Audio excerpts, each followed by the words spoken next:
Olá, está começando agora o BMC Stock. Eu queria já falar um pouquinho, a gente vai trazer sobre as principais notícias que estão movimentando o mercado nesta segundona, com cara de domingo ou com cara de sexta. O importante é a gente estar aqui para trazer mais informações para você que está nos acompanhando. E hoje teremos participações especiais, hoje já que o Daniel Morales está curtindo uma folguinha. Tenho hoje uma duplinha aí que vai trazer as principais notícias do mercado, para a gente trazer atualizações. Deixa eu trazer para cá, para a nossa conversa, o Gabriel Monteiro, que eu já sei que ele já está ali preparado. Boa tarde para você, Gabriel Monteiro. Hoje teremos também Sami Facuri trazendo muitas informações, fazendo um giro sobre o mercado financeiro. Boa tarde, Gabi. Boa tarde, Hanna. Esse dia é um pouco chuvoso, um pouquinho frio. Para quem está em casa aí assistindo a gente, aproveite a programação da BMC News, porque aqui, se o mercado está aberto, está rolando negociação, a gente está trazendo as principais notícias aqui para você que está nos assistindo. Então aproveite aí esse feriado com a minha companhia, com a de Hanna Beltrão e com a da Samira Facuri, que está chegando aqui no estúdio. Então vamos aí com as principais notícias do dia. O Daniel Morales, que aproveitou esse feriadinho aí para emendar um pouquinho, né, o Hanna? Tá tirando umas férias, dando uma descansada. Ele tá sempre por aqui, é a cara que aparece quase que todo momento aqui na BMC e tá sempre por aqui conosco, trazendo as principais notícias do dia, né, Hanna? Pois é, Gabriel, e hoje a gente vai repercutir os principais assuntos com o Alexandre Martins, sócio da Módulo Capital, e também teremos aqueles gráficos do Alex André, que ele sempre separa, trazendo os principais assuntos que estão movimentando o Brasil e o mundo, E aí a gente, vai trazer um panorama bem legal sobre tudo o que está acontecendo. Pode rodar a escalada.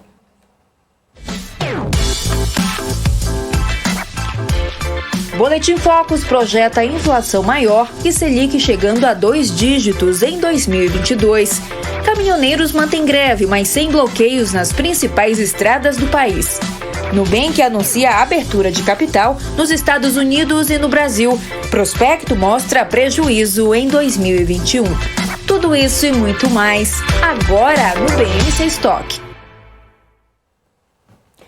E a gente já começa, então, trazendo os principais assuntos que estão movimentando o mercado financeiro. Deixa eu só voltar a nossa tela aqui. Vamos lá, então, para as principais atualizações nesse momento aqui no cenário brasileiro. Dando uma olhada aqui no Ibovespa, que segue subindo aí durante todo o pregão.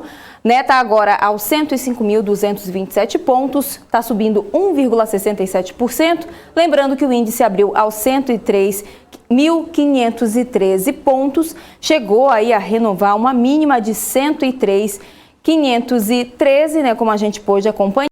Portanto, o índice, então, segue subindo. Já no nosso mapa de calor, o destaque é para a Cogna, que segue subindo bastante. Débora deu uma atualização agora há pouco, estava subindo mais de 2%, agora sobe 10,48%, que pode ser um reflexo da negociação com a Eleva Educação, que foi finalizada na última sexta-feira. A gente vai monitorando isso por aqui também. As aéreas estão também aqui subindo, Gol sobe 8,37%. Agora há pouco eu vi também que a Azul estava subindo, CVC, a operadora de viagem, sobe 6,07%. Já aqui no setor de construção, MRV sobe 5,32%, Cyrela 3,69% de alta. E aqui nos shoppings tem o Iguatemi subindo 3,84%, Multiplan sobe 3,62%. E, portanto, é essa situação que a gente vê aqui. Tem também lojas Renner do setor varejista subindo 2,36%. E as empresas também de energia elétrica sobem. CPLE sobe 1,35%. Engie 11, 1,31%. Engie 3, 1,13%. Esse, então, é o cenário que a gente vê agora no nosso mapa de calor, no Profit Pro da Nelogica. Já entre as maiores baixas, no finalzinho da manhã, a maior parte das empresas aqui eram as empresas do setor frigorífico, e aí só nesse momento Marfrig está liderando entre as maiores quedas, queda de 3,13%, e agora tem Gerdau caindo 1,86%, e também tem Gerdau, outra companhia aqui também caindo bastante, a Uzi Minas caindo quase 2%, Qualicorp 1,52% de queda, Açaí 1,18% de queda. Mas a gente tem mais informações agora sobre o mercado internacional. Vai daí, Gabi. É isso aí, Hanna. Vamos agora trazer as principais cotações aí no mercado internacional. Dow Jones operando com uma variação positiva aí de 0,12%. S&P 500 basicamente no 0 a 0, com uma variação positiva de 0,01%. E Nasdaq com uma variação positiva de 0,31%. Partindo para o mercado europeu, o DAX na Alemanha subindo 0,73%, agora. FTSE no Reino Unido com 0,80% de variação positiva e CAC na França 0,94% de alta. Já o índice Eurostoxx 0,65% de alta agora neste momento. Partindo para o câmbio opera aí numa alta de 0,75%, operando a R$ 5,67 aí o dólar. Perfeito. E, gente, agora a gente vai trazer notícias internacionais. A Nubank pediu registro de oferta de ações simultaneamente nos Estados Unidos e no Brasil. A empresa pode levantar mais de 3 bilhões de dólares com o processo. Inclusive, já apresentou o prospecto inicial ao órgão regulador americano. Confira os detalhes na reportagem. O Nubank pode se tornar a maior instituição financeira do Brasil, chegando a mais de 50 bilhões de dólares em valor de mercado. Só para ter uma ideia, o Itaú vale 38 bilhões e o Bradesco 30 bilhões de dólares. Os recursos do IPO devem ser direcionados para capital de giro, despesas operacionais, despesas de capital e investimentos, além de possíveis aquisições. No prospecto, o Nubank abriu alguns de seus números. São cerca de 48 milhões de clientes, sendo a grande maioria de pessoas físicas. No perfil, mais da metade tem menos de 35 anos de idade. Cada um dos usuários ativos traz uma receita de aproximadamente 4 dólares para a fintech. Até setembro, o Nubank teve prejuízo líquido de 99 milhões de dólares. O resultado foi pior do que o registrado no ano passado, quando o banco teve prejuízo de 64 milhões. Já a receita quase dobrou, foi 1,06 bilhão de dólares, 98% maior do que o registrado no mesmo período de 2020. Os números mostram um grande crescimento na base de clientes, o que também traz reflexos para os custos da empresa.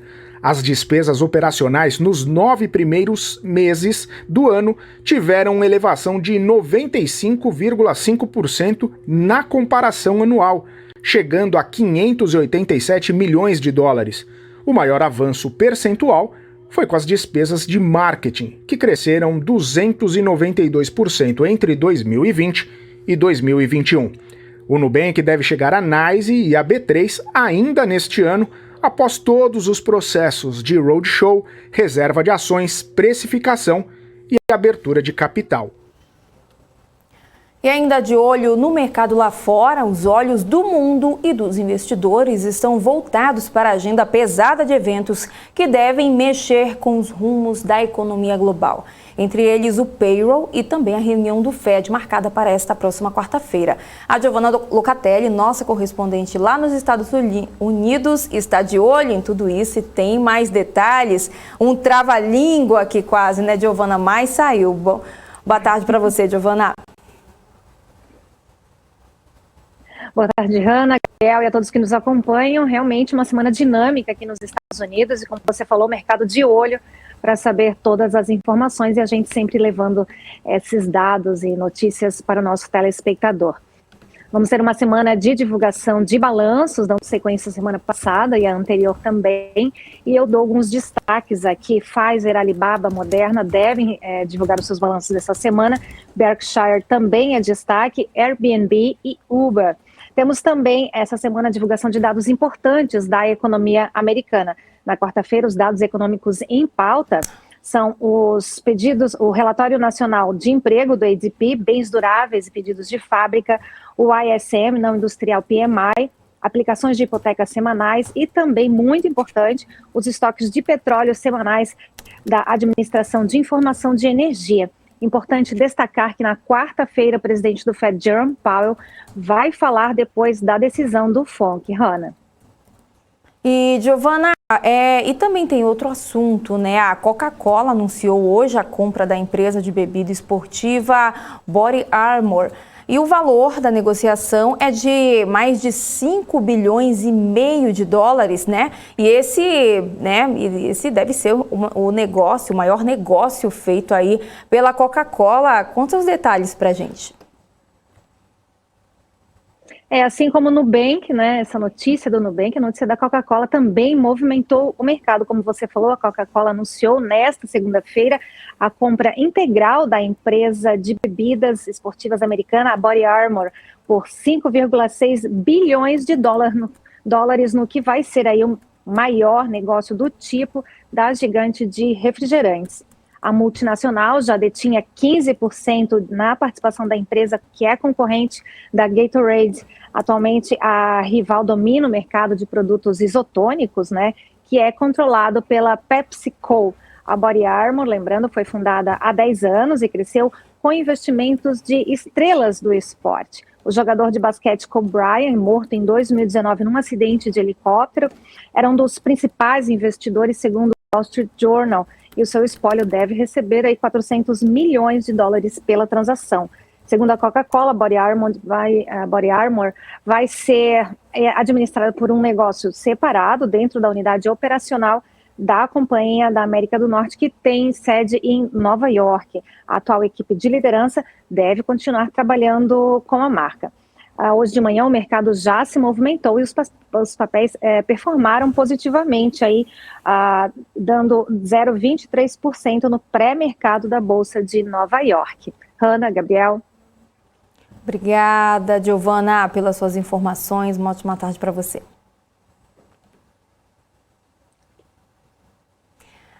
E seguindo aqui com mais informações, hoje o Banco Central divulgou as projeções para a economia, medida aí pelo Boletim Focus. Pela 30ª semana consecutiva, as perspectivas de inflação foram revisadas para cima. Passou de 8,96% para 9,17%. O número fica cada vez mais distante do teto da meta, que é de 5,25%. A estimativa para o índice em 2022 também continuou subindo de 4,40% para 4,55%, o 15º aumento seguido também. A Selic também foi revisada. Depois do Copom acelerar o ritmo de reajuste na Selic na semana passada, os economistas do mercado financeiro elevaram a estimativa da Selic de 8,75% para 9,25% em 2021. Já para o fim de 2022, a Selic alcançou os 2 dígitos ao passar de 9,50% para 10,25%. O dólar também teve revisão para cima. Saiu de R$ 5,45 para R$ 5,50 em 2021 e também deve se manter no ano que vem. Já o PIB teve uma revisão para baixo. A atividade em 2021 passou de 4,97% para 4,94%. Para 2022, a projeção de expansão do PIB passou de 1,40% para 1,20%. E seguindo aqui com mais informações, são agora 12h53, falando agora da Cogna, que figura entre as maiores altas no pregão, como a gente vem falando durante toda a nossa programação dessa segunda-feira. A companhia do setor de educação concluiu a aquisição de operações da Eleve Educação e a Sami tem os detalhes para a gente sobre isso. Fala, Sami. Oi, Ana, boa tarde a todos. Então, no comunicado, a Vasta se consolida como uma das principais companhias de subscrição de sistema do ensino no Brasil. A operação está avaliada em 580 milhões de reais e o comunicado destaca também que a Saber Educação vendeu à Eleve o controle da SOE Operações Escolares e a empresa agora é uma sociedade que mantém a operação de escolas próprias previamente detidas pela Cogna. Essa transação está avaliada em 717 milhões de reais, Ana. Obrigada, Sami, pelas suas informações. E a Petrobras segue no radar dos investidores e também no monitoramento do governo. Agora cedo, o presidente Jair Bolsonaro falou mais uma vez sobre a estatal.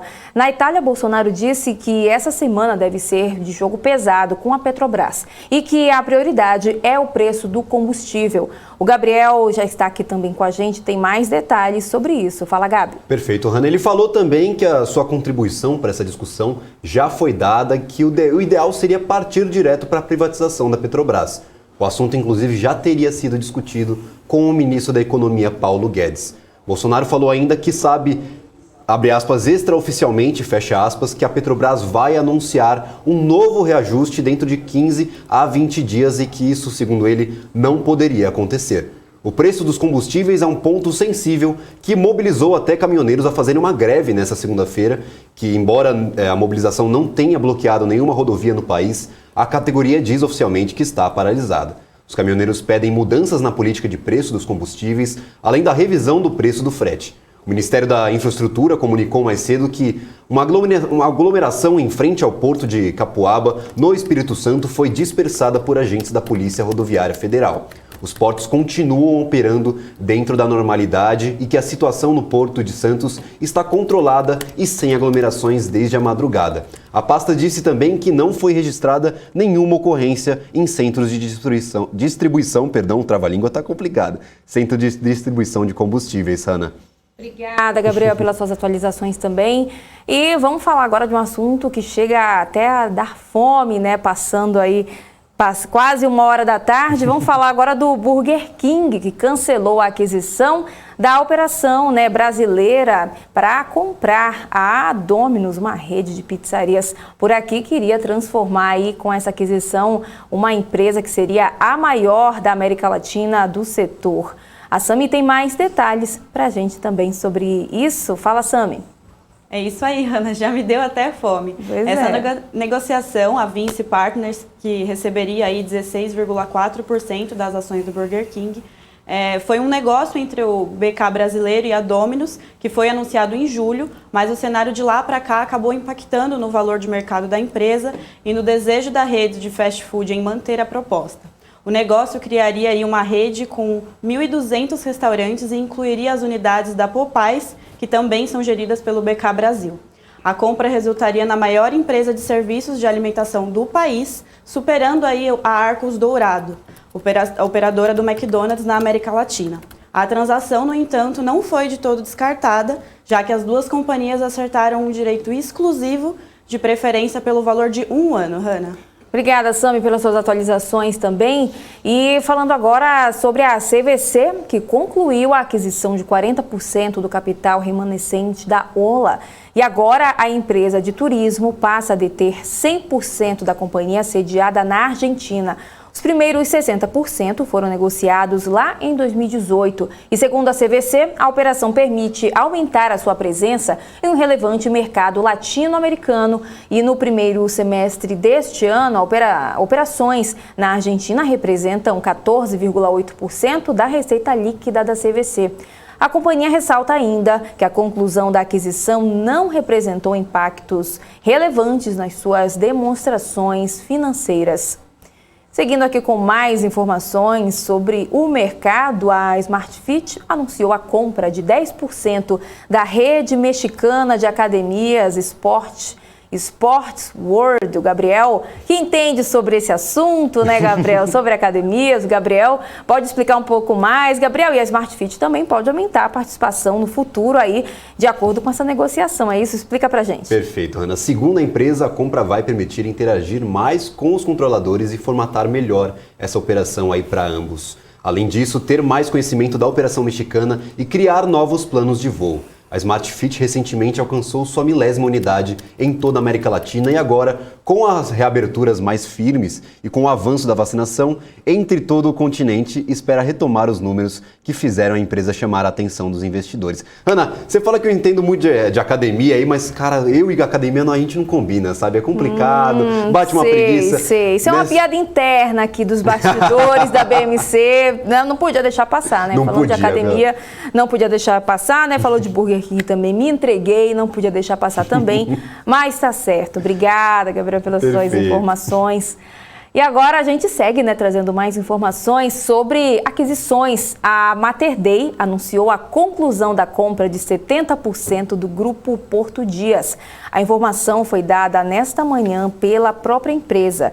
O valor do negócio é de R$800 milhões e havia sido anunciado em julho deste ano.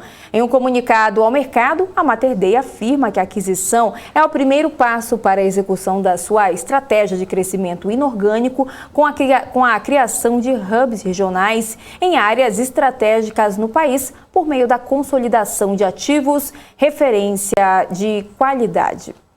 Seguindo agora com mais informações, antes da gente receber o nosso convidado de hoje para falar mais um pouquinho sobre o mercado, falando agora sobre a B3, que recebeu mais uma notificação de infração da Receita Federal e o valor dessa vez ultrapassou R$1 bilhão. É isso mesmo, Sam? Explica pra gente. É isso mesmo, Hanna. Dessa vez o valor é de R$1,17 bilhão e é referente às variações cambiais positivas do investimento da CMA Group, em virtude da venda dessa fatia que a companhia promoveu em 2016.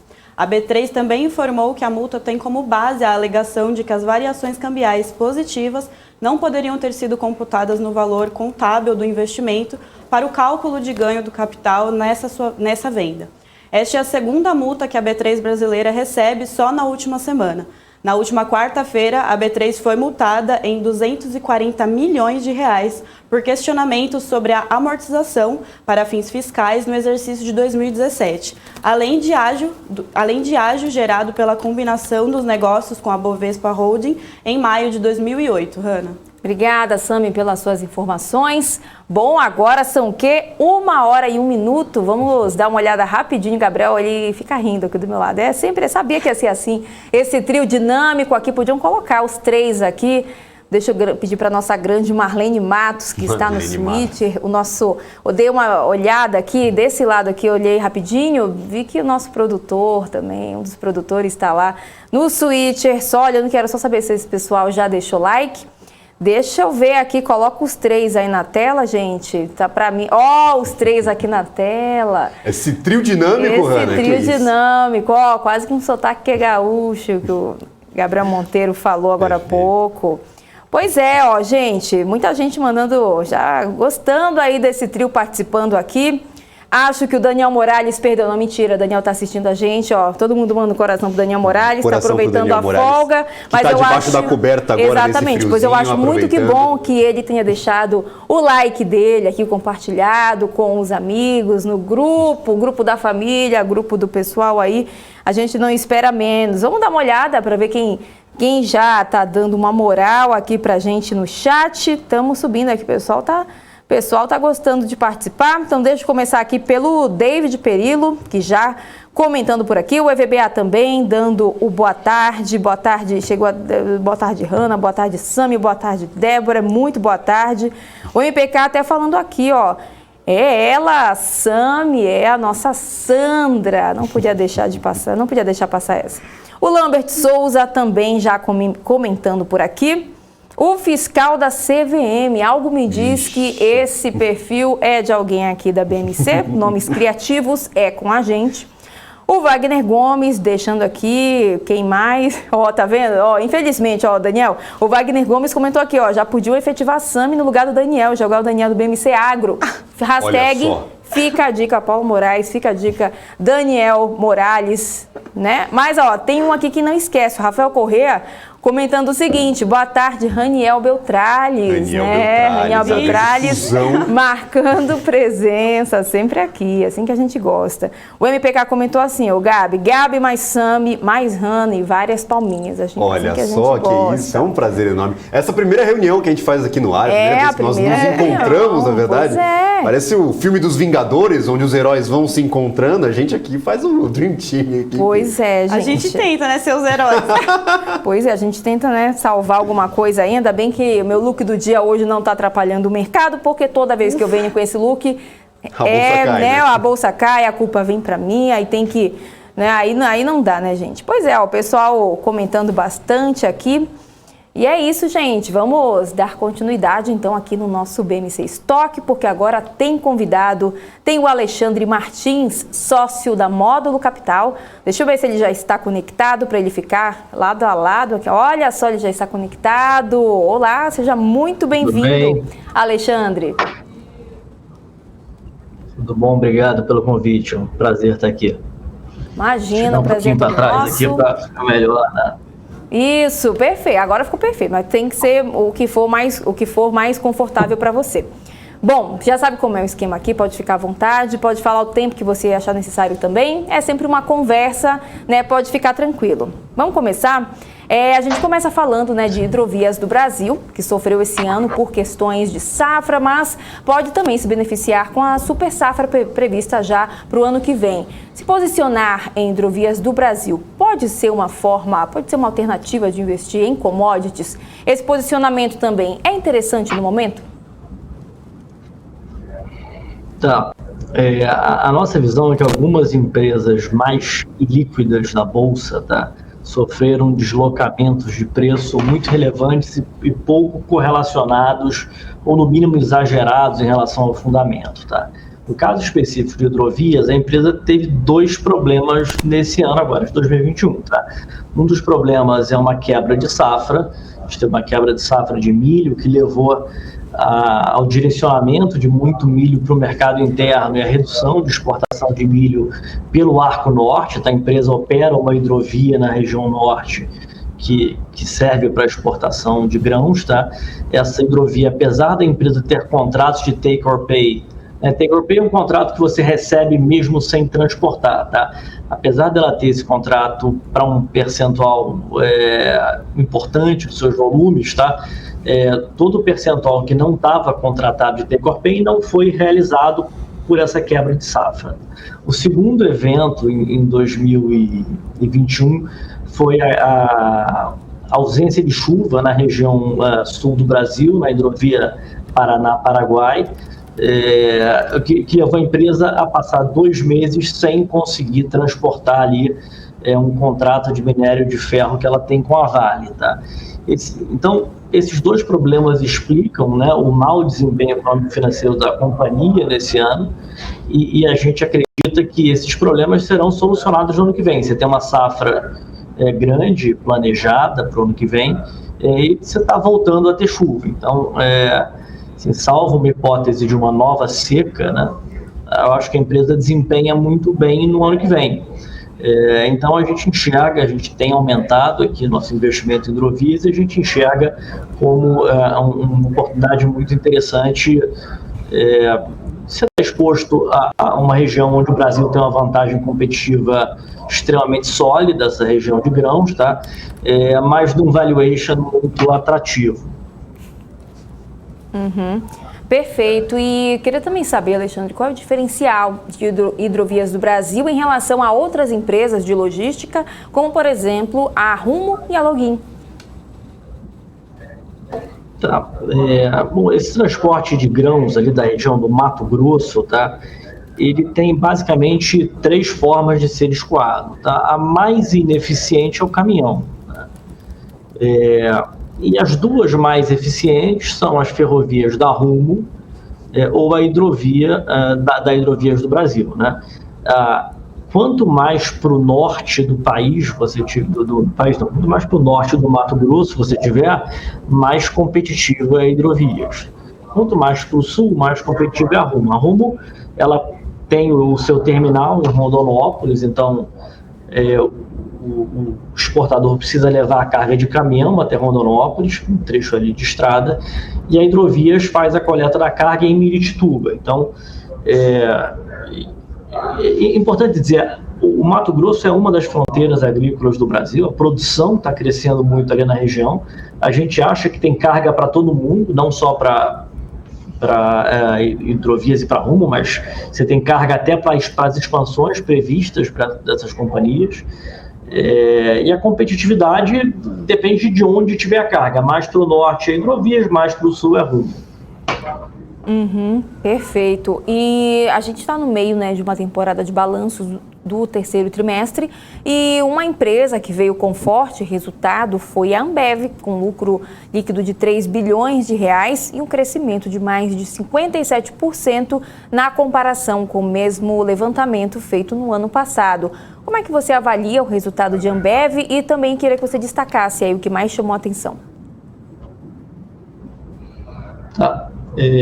Especificamente em relação à Ambev, tá? A empresa vem executando muito bem todos os canais, a empresa tem executado muito bem, inclusive o reposicionamento das marcas. Algumas marcas como Brahma Duplo Malte, por exemplo, ganharam muito market share.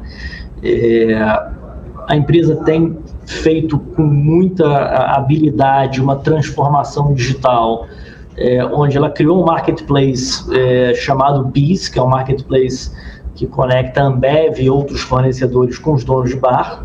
E ela criou também o Zé Delivery, que é um serviço de entrega de cerveja gelada usando tecnologia na sua casa. Então, esses dois marketplaces têm ganho uma atração bastante relevante.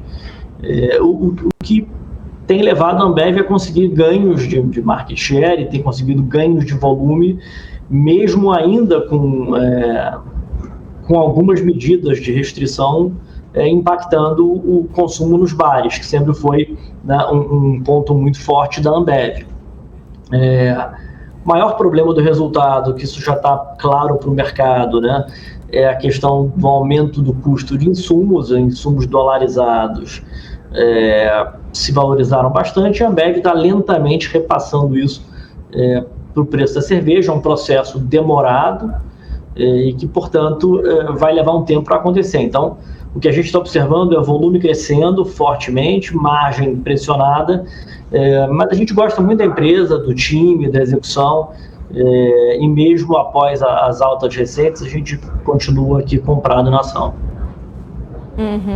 E uma outra empresa também que divulgou o resultado foi a Multiplan, que no terceiro trimestre conseguiu operar mais de 98% do horário normal e teve um crescimento de mais de 19% na receita de locação em relação ao terceiro trimestre de 2019, né, período antes da pandemia, e as vendas dos lojistas atingiram quase 100% dos níveis de 2019 também. Já podemos falar em recuperação da operação da Multiplan e também quais são os motivos, né, por parte do mercado que acabou reagindo mal ao balanço? O que teria acontecido, na sua opinião?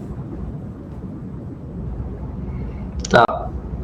Separando aqui mercado e desempenho de verdade da empresa, tá?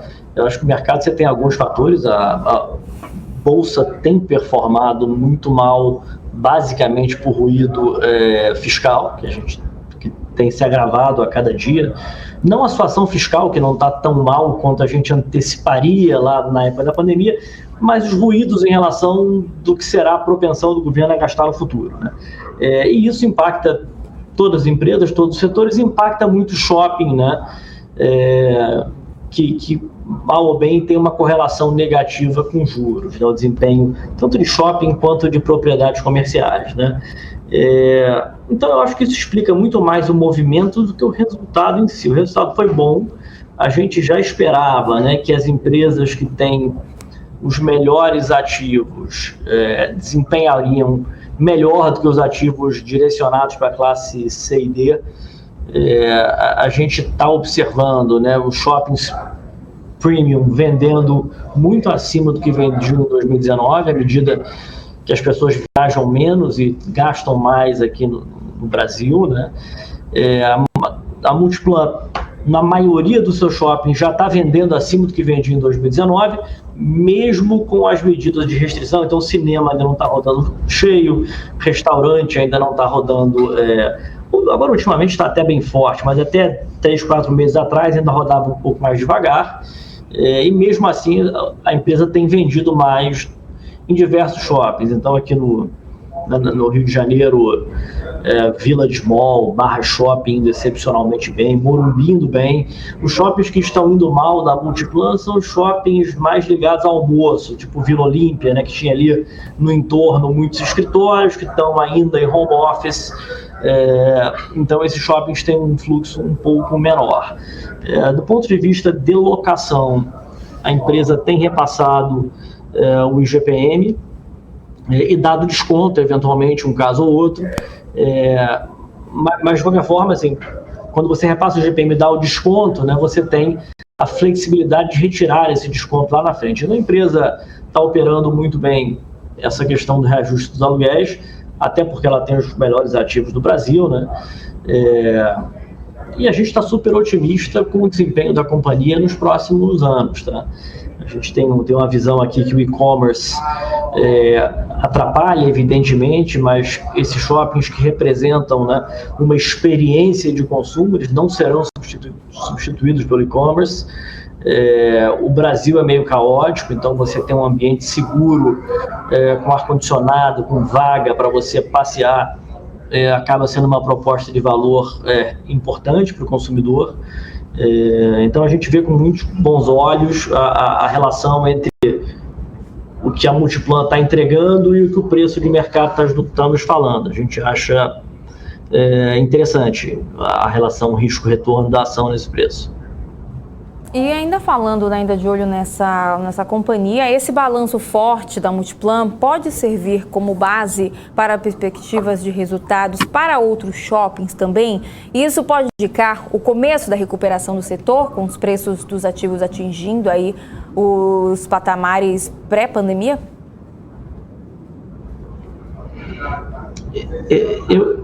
O que eu acho é que você vai ter nesse segmento uma recuperação distinta dos melhores ativos para os ativos secundários, tá?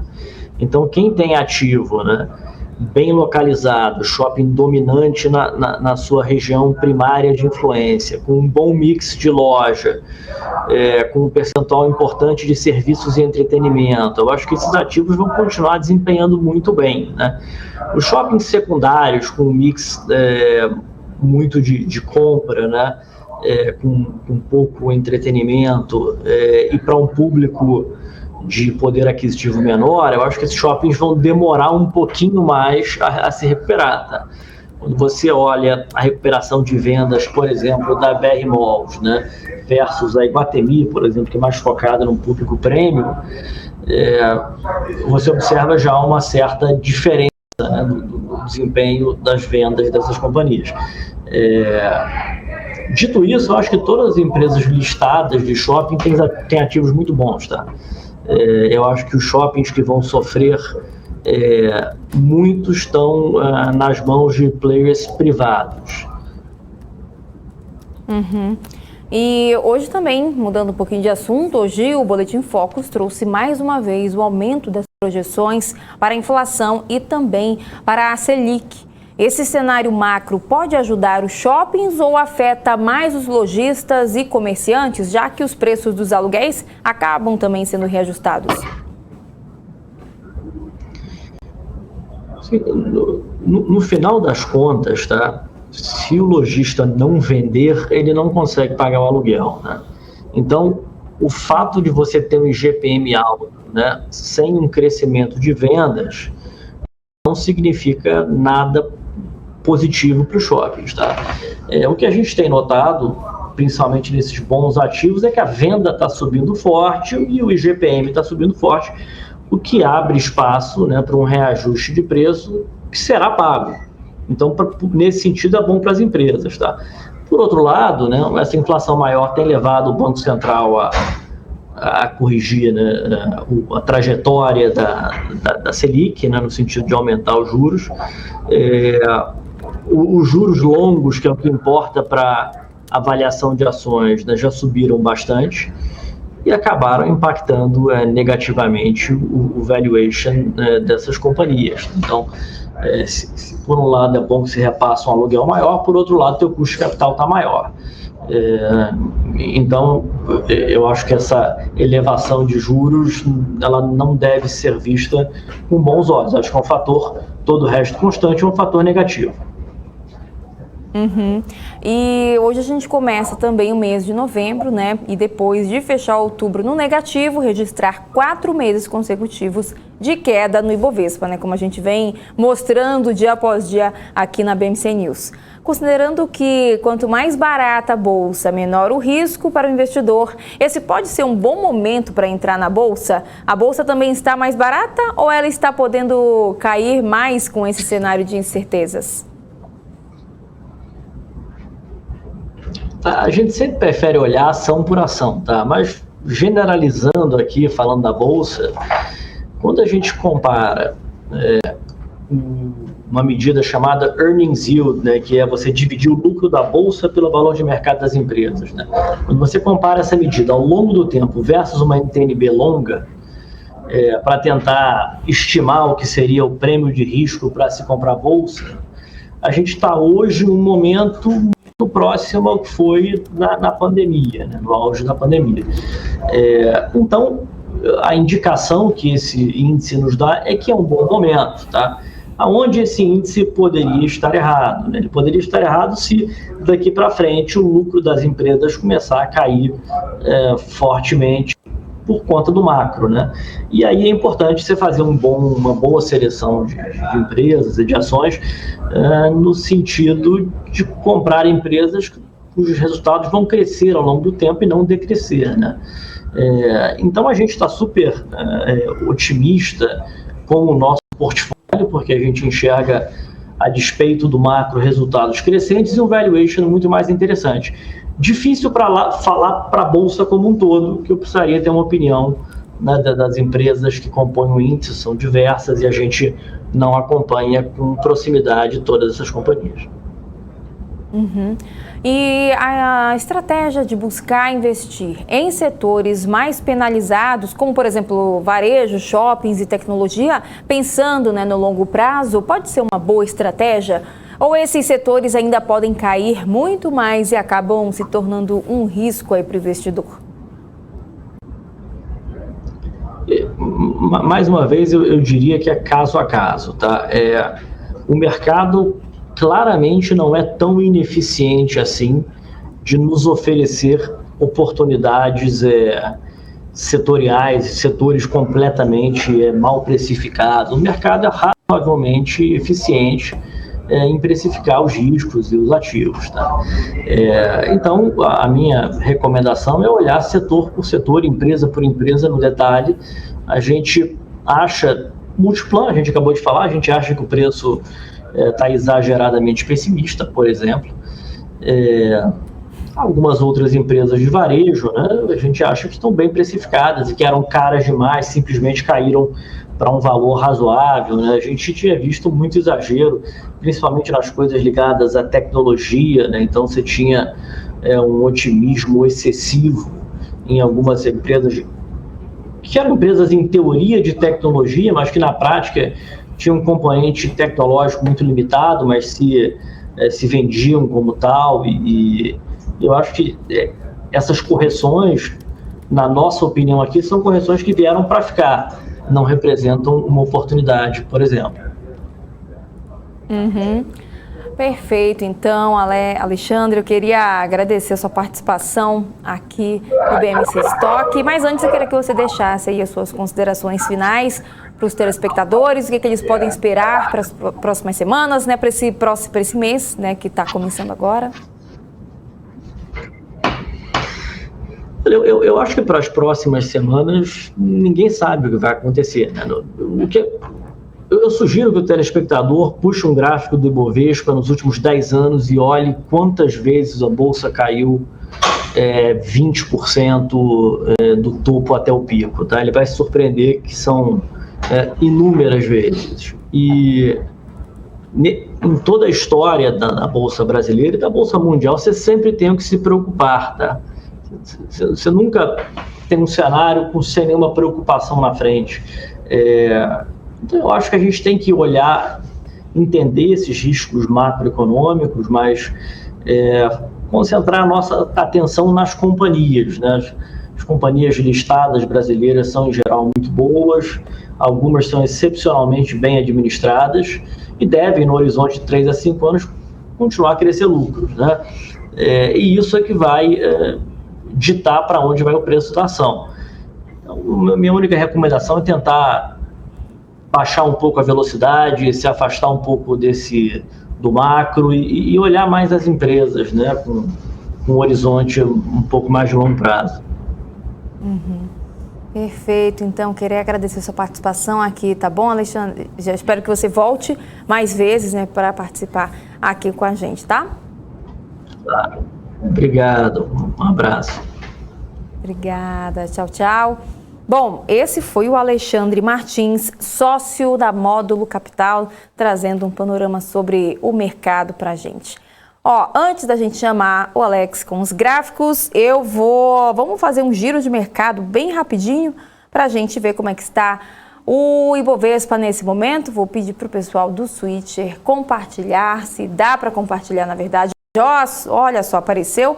Vamos lá então, o Ibovespa nesse momento subindo 2,3%, está agora aos 105.603 pontos, ele abriu aos 103.513 pontos e foi recuperando aí durante boa parte do pregão de hoje, né? Segue subindo o índice. Já aqui nos destaques do nosso mapa de calor, a gente tem Cogna, que sobe mais de 10%, seguido aí pela MRV, que sobe 5,42%, seguindo aí o bloco Cyrela, sobe 3,76%, aí figurando o setor de construção. E aí tem Gol subindo, né? A companhia aérea Gol sobe 7,91%, CVC também sobe 4,76%. Agora há pouco a gente deu uma olhada e viu que também a Azul estava subindo. E agora tem também Banco Pan, entre as maiores altas de hoje, 4,14% de alta. Iguatemi, do setor de shopping, sobe também 3,94%, Multiplan sobe 4%, e no setor também seguindo, falei mais cedo também, setor de varejo estava subindo, Lojas Renner sobe 2,23%, Pets também sobe 3,46%, e no mais é essa situação aqui, muitas empresas subindo bastante. E tem agora, quem está caindo é Marfrig, que recua aí 3,09%. Açaí também cai 1,70%. Gerdau, 1,41% de queda. Qualicorp também cai 1,34%. Uzi Minas recua 0,83%. Braskem também cai 0,55%. E VEG, que também figura entre as quedas, recuando aí ligeiramente 0,12%. E, portanto, essa é a situação agora do mercado. Mas deixa eu chamar aí rapidinho o Gabriel Monteiro, que está quase me cutucando aqui, porque o Gabriel tem mais informações sobre o mercado. Fala, Gabi. Perfeito. Agora trazendo um pouquinho a atualização do mercado internacional. Vamos para as bolsas dos Estados Unidos. Dow Jones aí com uma pequena alta de 0,16%. S&P 500 subindo 0,05%, praticamente no 0 a 0 nesta segunda-feira. E a Nasdaq com 0,40% da DAX. Na Alemanha, com 0,80% de variação positiva, FTSE no Reino Unido com 0,79% de variação positiva e CAC 40 com 1,02% de variação positiva. Agora vamos para o câmbio, esse câmbio que tá complicando a gente, a nossa viagem de fim de ano aqui, o Rana, tá subindo aqui, 0,67%, cotado a R$ 5,67. R$ 5,67. Não vai dar para abraçar o Mickey nesse final de ano, não Rana, vai ter complicado. que comprar um ursinho de pelúcia, abraçar o ursinho de pelúcia, o chapeuzinho da orelha do Mickey e olhe lá, e é bom se conformar com isso, esperar, né? Bons ventos aí para o próximo ano. Obrigada, Gabriel, pelas suas atualizações. Bom, e agora é hora do Alex trazer os gráficos do dia. Fala, Alex. É isso aí, agora a gente vai trazer os 10 principais gráficos de hoje, né, do BMC Stock. Né, lembrando, né, que a gente sempre passa os principais gráficos, né, macro, né, ou seja, para passar uma leitura que está acontecendo na Ásia, né, nos Estados Unidos e também, claro, aqui no Brasil, né, ou seja, os principais gráficos globais para ajudar você, investidor, a tomar a melhor decisão para os seus investimentos. Tá? Então, o primeiro gráfico de hoje, né, que a gente vai falar um pouquinho, principalmente, né, da alocação, né, dos clientes privates, né, globais de uma forma como um todo, né? A gente tem aqui a pesquisa do BOFA, né, do Bank of America Merrill Lynch. Eles fizeram uma pesquisa, a gente sempre roda essa pesquisa aqui no BMC Stock, colocando esse gráfico, vem sempre atualizando ele, né, que a atuação, né, seja dos clientes privates do Bank of America, vem aumentando, né, exposições em ações por lá, né? Então, ou seja, cada vez mais os clientes estão mais comprados em ações e agora 65,5% do portfólio, né, dos clientes privates do Bank of America são em ações, ou seja, são em equity, né? Então, a gente consegue ver essa alta, ou seja, o recorde histórico, lembrando que a média, né, está girando em torno de 54%, 55% da alocação média, né, dos clientes privates do Bank of America. Então, ou seja, cada vez mais os clientes, né, privates estão aí com um apetite a risco maior, ou seja, alocando o seu portfólio de uma forma mais agressiva em ações, já passando de 65%. Lembrando que o último pico foi em março de 2015, bateu ali em torno de 62,5%, né, e o pico de 2007, né, antes da crise de 2008, né, chegou a bater 56%, né, e a menor exposição foi depois da crise de 2008, né, em fevereiro de 2009, chegou no low ali em 39%, ou seja, o mínimo 39%, o máximo 65,5% é o que nós estamos vivendo agora. Ou seja, lá fora a gente consegue ver principalmente, né, as bolsas ali internacionais, né, Nasdaq, né, Dow Jones fechando ali em recorde histórico, aliado, né, às alocações de clientes, não só privates, clientes de varejo, fundos também aumentando na média, né, alocações em ações nos seus portfólios. Tá? Então isso a gente também vem comentando nos últimos dias aqui no BMC Stock. Esse gráfico também colabora em relação, né, aos preços das casas dos Estados Unidos, né, em Charlotte, né? A gente consegue ver que o preço das casas, né, em Charlotte, né, dos Estados Unidos, né, ano contra ano, né, ele vem superando um crescimento de mais de 20%. Né? A gente consegue ver que não só em Charlotte, né, mas também em outras regiões também dos Estados Unidos, vem superando, né, altas de mais de 10, 15, 20%, como em caso desse gráfico aqui. Esse gráfico também é do Bank of America, e consegue entender praticamente, né, essa leitura, né, que tem um problema referente à inflação, né? Ou seja, a inflação também tem em relação ao preço das casas, que é um grande fator, né, no mercado como um todo, né, o mercado de real estate. A gente consegue já avaliar, né, os principais resultados, até mesmo com essa questão, né, de aumento de taxa de juros. A gente já trouxe esse gráfico anteriormente aqui no BMC Stock, ou seja, o fator, né, do aumento de juros que tem ali, principalmente afetando negativamente o setor de real estate e o setor de varejo também como um todo, né? Então são os setores que são mais afetados, né, também como healthcare, né, retail, né, a parte de varejo e real estate, que é no caso desse gráfico aqui, que agora a gente está retratando aqui o preço das casas mais altas agora no momento, que surge um tom de preocupação também da inflação. Lembrando que esse gráfico a gente está falando desde 1987. Esse gráfico aqui é mais um ponto, né, que a gente fala referente aqui também à inflação, né? Esse gráfico também é do Bank of America, que fala que a inflação do salário seguirá com menos trabalhadores, né? Então, ou seja, a composição da força de trabalho por idade, de acordo com esse gráfico aqui. A gente consegue observar, né, que nesse gráfico, né, a menor parte, né, dos trabalhadores tem de 55 anos ou mais, né? Lembrando que no ano de 2020, né, até agora, no começo de 2021, essa parcela era maior. E agora, por relação principalmente de isolamento social, ou seja, do distanciamento, mesmo com a questão das vacinas, né, algumas pessoas, né, em relação com essa idade, está falando de faixa de 55 anos ou mais, decidiram se aposentar, né, até mesmo em relação ao wealth das famílias, que aumentou em relação ao aumento de liquidez nos mercados. Diversas explicações, entre elas também a injeção, né, de estímulos, né, quando a gente fala aqui de auxílios. Isso também possibilitou, né, a força de trabalho de 55 anos ou mais tiver menos ativa no mercado de trabalho atual, né? Então a gente consegue ver a maior força de trabalho atualmente entre 45 e 54 anos, e também a gente consegue observar, né, entre 16 e 24, 25 e 34, a maior força de trabalho que vem também aumentando ao longo dos últimos meses, né? Então a gente consegue observar aqui agora no ano de 2021, saiu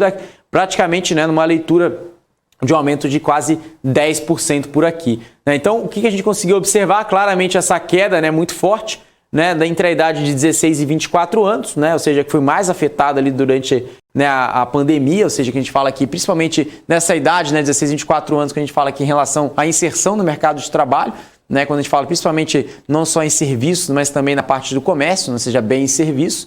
Isso também foi muito impactado, que também quando a gente colabora aqui na relação 16 a 24 anos, tem uma relação média salarial menor do que 25 ou 35 ou 45 anos. Então, por isso que também foi mais afetado durante a pandemia. A gente já trouxe esse gráfico também falando sobre renda do consumidor americano, né? E também quando a gente fala aqui, principalmente quando a gente faz essa correlação por salários, né? Ou seja, A renda e também na parte de consumo está basicamente também, principalmente correlacionada, né, com relação do consumo, do gasto do consumidor americano com a confiança também do consumidor por lá. A gente consegue observar, né, que os americanos que ganham, né, mais de 60 mil dólares, né, anuais, né, conseguem, né, se inserir no mercado de trabalho com mais facilidade, né, e também ao mesmo tempo, né, os trabalhadores americanos que ganham ali abaixo de 40, 30 mil dólares ano têm uma dificuldade muito grande, né, adicional de entrar no mercado de trabalho. E isso claramente a gente consegue observar, mesmo com essa retomada em V aqui no ano de 2021.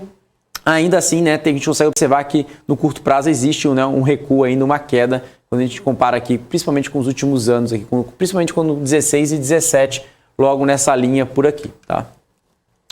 Agora a gente vai falar um pouquinho, vai sair um pouquinho desse dado de macro, né, de principalmente economia, dados de emprego, de inflação. Agora a gente vai falar um pouquinho sobre M&A, tá? Dado que M&A, né, de acordo com esse gráfico do Goldman Sachs, é o uso mais concentrado, né, em relação ao dinheiro, né, ou seja, principalmente com os grandes negócios, né, gastos aí, ou seja, as principais companhias, né, do S&P 500, né, colaboram e conduzem a maior parte dos gastos, né, a cada ano. A preocupação da administração sobre obstáculos regulatórios pode pesar no crescimento de M&A na margem em 2022, tá? Essa é a preocupação do Goldman Sachs. As 10 principais companhias, né, quais são? Né, a gente sempre fala por aqui, né, é chamada de as FANGs, né, ou seja, a Facebook agora chama de Meta, né, também temos Google, Amazon, né, Alphabet e várias principais companhias, maiores companhias do S&P 500 que colaboram com a maior parte. Então, ou seja, se a gente pegar aqui somente as 10 principais companhias, né, do S&P 500 total, né, pegando uma média de 3 anos, a gente consegue observar aqui que os dividendos ficaram em torno de 23%, vendas 22%, CAPEX 27%, buybacks, ou seja, recompra 39%. Lembrando que na sexta-feira trouxemos gráficos também, 2 gráficos para falar um pouco sobre recompra de ações, quais são os motivos, né, o porquê, né, uma leitura muito clássica, né, ou seja, a companhia gerando muito caixa e recomprando, né, ações no mercado, né, o buyback também vem gerando valor, né, para a companhia ao longo do tempo. Então é uma forma de geração de valor para o acionista, né, aqui no Brasil a gente está observando muito isso, principalmente com as quedas das ações por aqui, então é um movimento também de geração de valor para o acionista ao longo do tempo, tá? E também a gente tem em relação ao M&A, né? Ou seja, 54% do M&A, né? Ou seja, que acontece, né, no S&P 500 como um todo, está concentrado na mão das 10 maiores companhias do S&P 500. Então esse gráfico é muito interessante para a gente falar um pouquinho sobre isso. Mas o mercado espera que essa margem deva cair, né, ao longo de 2022 entre essas 10 principais companhias, com risco aí de obstáculos regulatórios para o ano que vem, tá?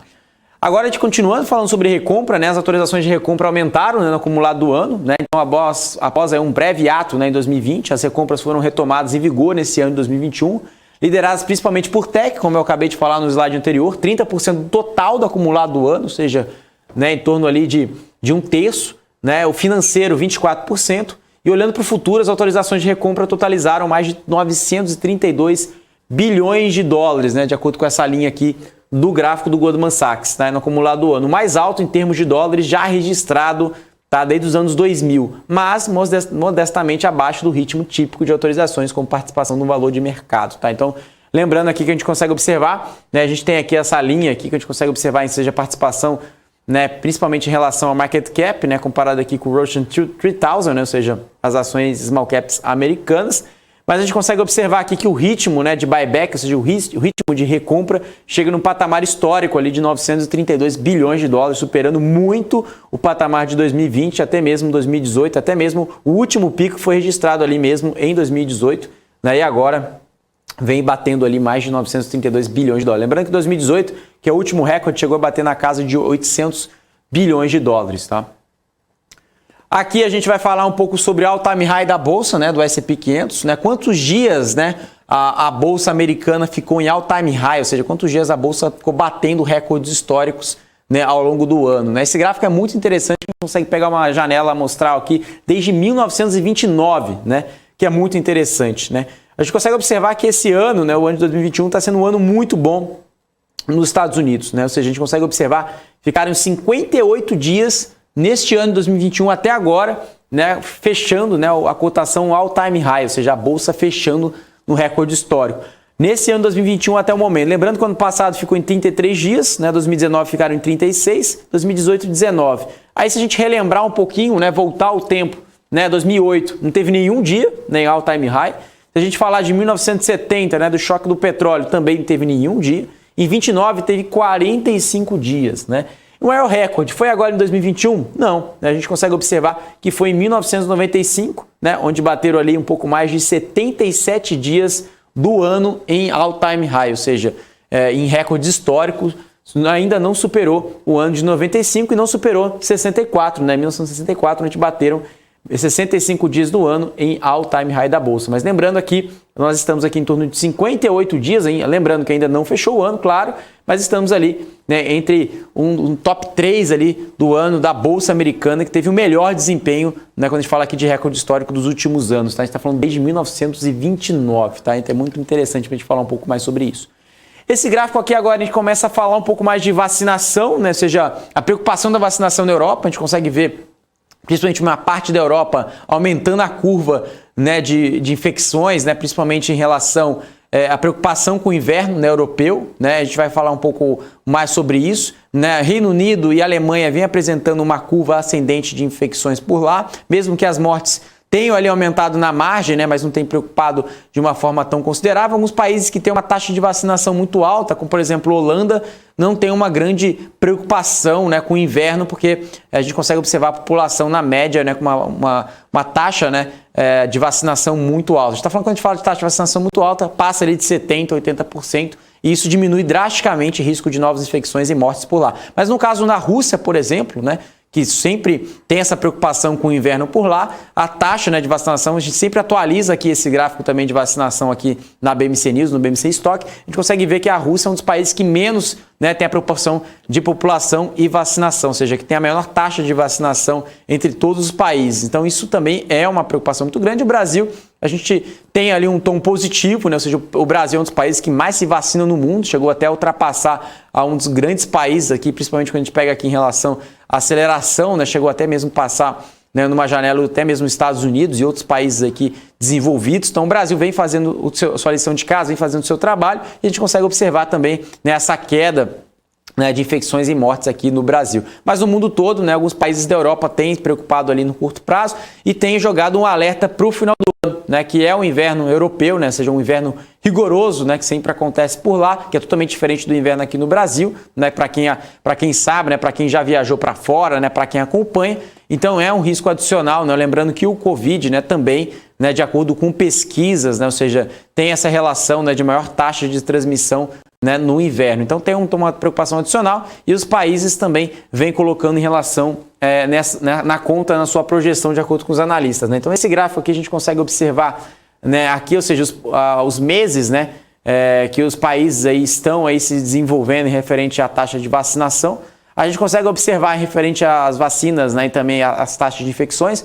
Nos Estados Unidos, né, vem diminuindo, mas a gente conseguiu observar, né, um aumento ali da curva ali no curto prazo, né, quando a gente pega aqui a média, né, das últimas semanas. Mas ao longo dos países, quando a gente pega aqui países desenvolvidos, né, tirando os Estados Unidos, a gente consegue observar, né, que essa taxa está muito menor. Ou seja, os Estados Unidos ainda vem com essa relação de aumento de taxa de vacinação para realmente diminuir, né, essa diferença e ficar, né, com uma taxa, né, de vacinação maior e, consequentemente, claro, né, com uma taxa menor de letalidade, né, ou seja, de mortes e também de infecções, que isso traz, claro, uma leitura econômica melhor para os Estados Unidos e também, claro, para o mundo todo. Tá? Isso é um dos pontos, né? Agora a gente vai falar sobre inflação, né, aqui no Emerging Markets, né, que no caso está o Brasil, né, aqui ó, BRL, Brasil. Esse gráfico do Goldman Sachs, que reflete que a inflação dos mercados emergentes deve permanecer sustentada sequencialmente, pelo menos por mais 6 meses, tá? Potencialmente, essa é a expectativa do Goldman Sachs, ou seja, a inflação é transitória, sim, para o Goldman Sachs, mas ainda vai permanecer, ou seja, a inflação ainda vai aumentar, vai continuar mais alta nos próximos 6 meses, depois vai começar a diminuir o ritmo. Então, ou seja, o mercado, o Goldman Sachs espera, né, e alguns players do mercado esperam, que até ali o começo do primeiro tri, né, até o final do segundo tri, né, até o final do primeiro trimestre do ano que vem, né, quando a gente fala aqui, e o comecinho, né, do segundo tri do ano que vem, já comece ali a desacelerar, né, a perspectiva da inflação quando a gente fala referente, né, à média de ano contra ano. Né? Então esse é o principal ponto. Né? Quando a gente consegue observar que a inflação deva continuar alta até o primeiro trimestre do ano que vem, o mercado espera que a partir do segundo, terceiro e quarto trimestre aí sim comece aí a diminuir, ou seja, as pressões inflacionárias aqui no Brasil. A gente não fala só o Brasil, né? A gente fala dos principais países de emerging markets, no quais estão incluídos Brasil, né, China, a gente fala aqui República Tcheca, né, México, Rússia, enfim, África do Sul e outros países também que devam diminuir a pressão inflacionária. Isso também é bom, né? Porque grande parte a gente consegue observar um alívio também nas taxas de juros, né? Ou seja, tem uma menor preocupação com o aumento de juros, como a gente está observando agora, né? Ou seja, no curto prazo, ou seja, o Banco Central aumentando 1,5 ponto percentual, também já olhando para a próxima reunião 1,5 ponto percentual, podendo fechar o ano em torno de 9,25, né? A Selic, alguns players do mercado já também falando um pouco mais, né, sobre isso, 9,75, 10%, enfim, tem diversas apostas aí no mercado, diversos estudos, mas de acordo com o Goldman Sachs, né, somente no ano que vem, depois do primeiro trimestre do ano que vem, 2022, que deva desacelerar a inflação e melhorar um pouco mais, né, o cenário inflacionário, né, o mercado aqui no Brasil. Tá? Então são os principais pontos por aqui. E esse gráfico agora, né, seja, esse último gráfico, a gente vai voltar a falar um pouquinho dos Estados Unidos, né, ou seja, o sentimento, né, ou seja, né, de bullish, ou seja, sentimento de alta nos Estados Unidos, e esse sentimento também de bearish, ou seja, sentimento, né, de queda nos Estados Unidos. Ou seja, a gente tem dois principais sentimentos, né, o excesso de otimismo e também o excesso de pessimismo, que está registrado aqui nessas duas linhas, né, de acordo em relação, né, principalmente quando a gente pega aqui esse gráfico é muito interessante, que é o Sell Side Indicator, ou seja, esse gráfico é principalmente com as relações de revisões de preço-alvo, tanto para cima quanto para baixo, né, dos principais analistas dos Estados Unidos. Tá? Então a gente consegue entender em relação a isso, ou seja, cada vez mais, né, que essa linha azul se aproxima dessa linha verde, indica que as revisões dos analistas estão cada vez mais ficando para venda, ou seja, os analistas estão extremamente bearish, ou seja, extremamente pessimistas com o mercado de ações americano. Agora que a gente está observando qual que é o contexto, né, que a gente falou lá desde o começo do BMC Stock, né, ou seja, aumento de alocação, né, dos clientes privates e clientes de varejo em ações, né, a gente consegue também observar em relação ao aumento de alocação de ações de forma geral. Também estímulos que continuam, né, em torno de 120 bilhões de dólares, colaboram também para a alta da Bolsa. A gente já trouxe esse gráfico também falando da correlação com o S&P 500. E, por outro lado, maiores revisões de earnings, né, de EPS, e também, como esse gráfico retrata, maiores revisões de preço-alvo dos analistas nas principais ações do S&P 500. Ou seja, se o analista revisa para cima, né, o preço-alvo de determinada ação, aumenta a atratividade, né, aumenta a possibilidade de retorno de um determinado ativo e chega aí cada vez mais, né, nessa linha aqui, ou seja, chegando numa linha aqui que chega, né, extremamente bullish, ou seja, extremamente otimista no mercado americano. Então a gente consegue observar, né, que essa linha aqui a gente está falando desde 85, né, claro que em alguns momentos entre 97 até 2004, né, chegou ali a bater muito mais, né, no extremo, né, de otimismo, mas ficou ali convergente com a média, mas respeitou muito, né, essa média nos últimos anos, né, principalmente aqui também referente, né, ao mercado pessimista, né, lembrando que 2008, né, chegou a bater ali principalmente na média, né, ou seja, chegou ali a respeitar a média, mas entre 2010, né, até mesmo ali em 2014, 2015, né, ficou muito abaixo dessa média, ou seja,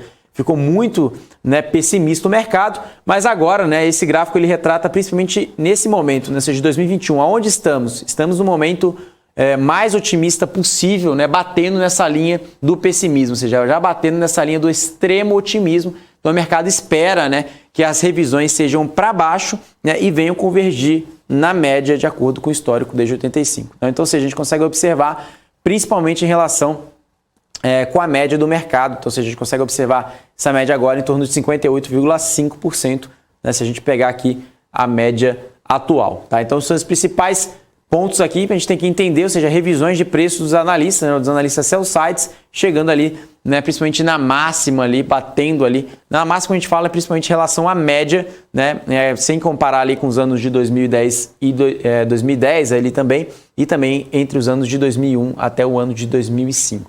Tá bom? Esses são os principais pontos que a gente sempre comenta aqui no BMC Stock para manter você, investidor, sempre muito bem informado para tomar a melhor decisão para os seus investimentos.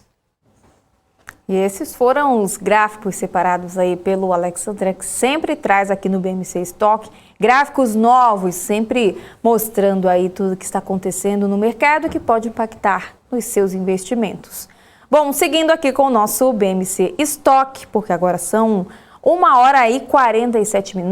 Vamos falar agora de Ânima Educação, que fecha a venda de 3 escolas em Santa Catarina para a Baema Educação, e o grupo, que já é a Baema Educação, né, e já pagou aí a primeira parcela na última sexta-feira de 18 milhões de reais pelos estabelecimentos no estado. O Gabriel tem mais detalhes para a gente sobre isso?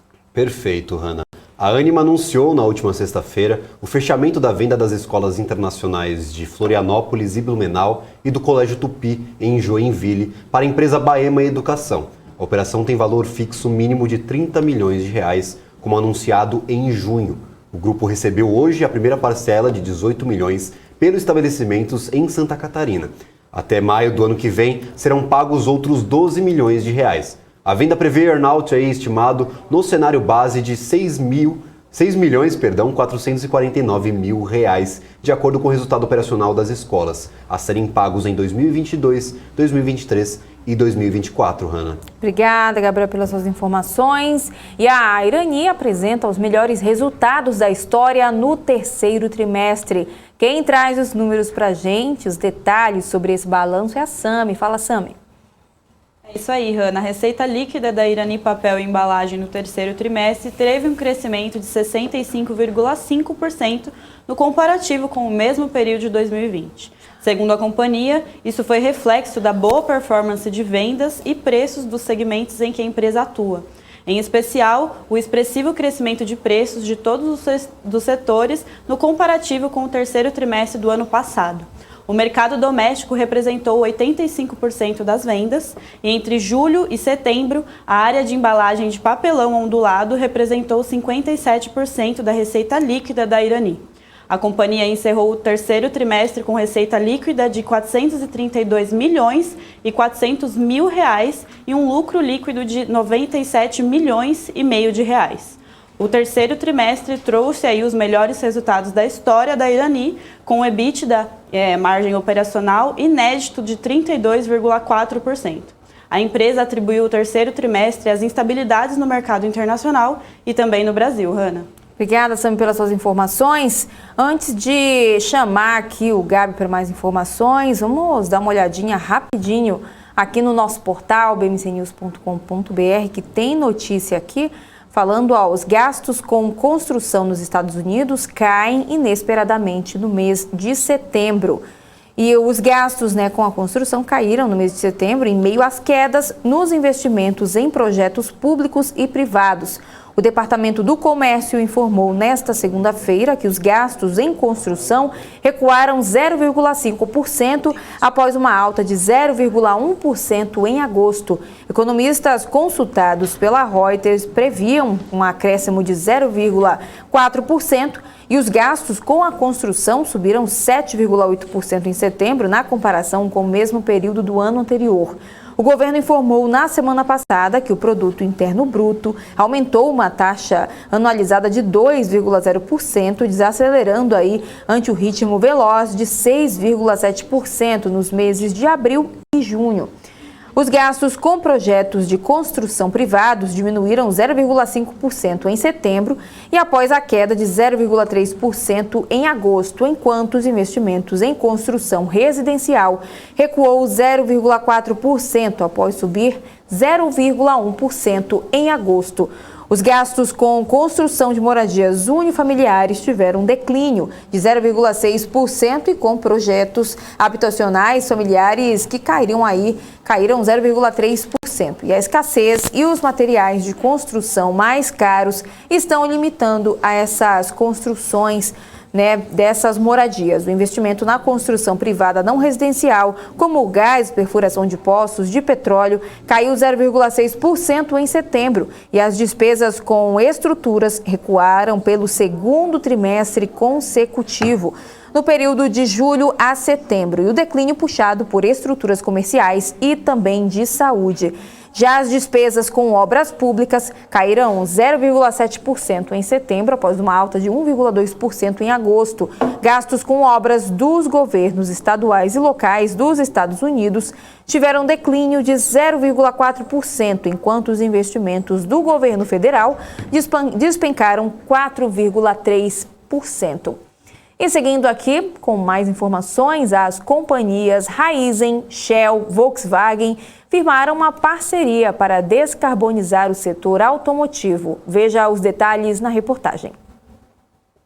A Raízen, a Shell e a montadora Volkswagen do Brasil anunciaram a assinatura de um acordo para descarbonizar o setor automotivo, com iniciativas como uma fórmula de etanol, além de pesquisa e desenvolvimento de biocombustíveis no Brasil e medidas para ampliar o uso do etanol no mundo.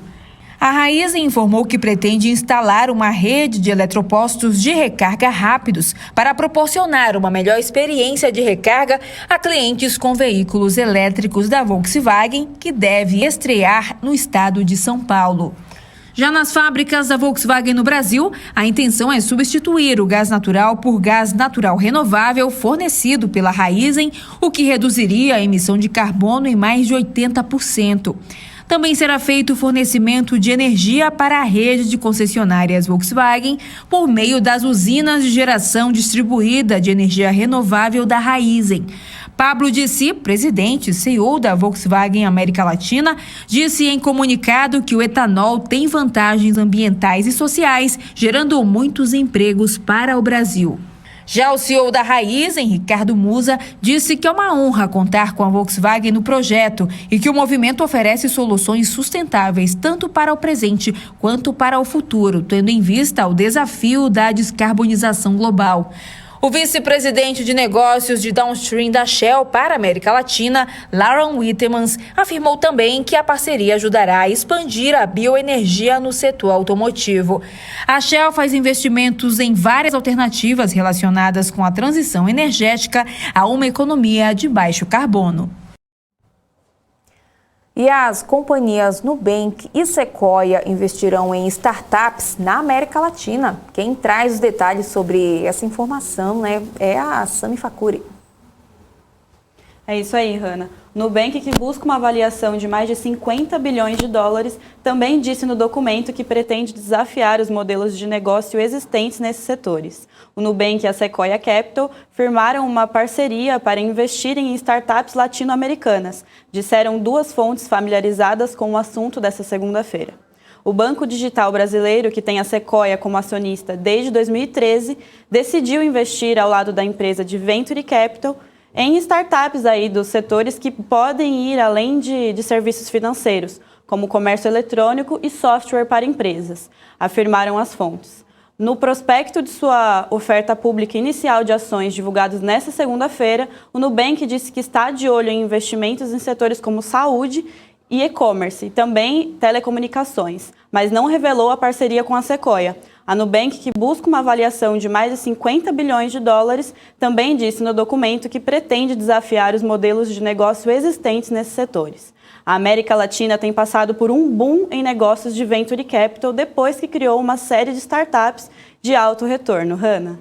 Obrigada, Sami, pelas informações. A gente volta amanhã, com mais informações da Sami aqui no BMC Stock. Tchau, tchau, Sami. Tchau, tchau, Hanna. Até mais. Tchau, tchau, Sami. Um prazer enorme estar aqui com você, participar aqui junto contigo. A gente que fica muito ali na parte da produção, a gente está aqui na frente das câmeras. É uma grande coisa, ainda mais do seu lado, um prazer enorme. Obrigada, Gabi. Até mais. Bom, a gente segue então aqui trazendo informações. O Gabriel tem mais notícias. Gabri, ficou quase um Gabi. O Gabi tem mais notícias pra gente. Fala aí, Gabi.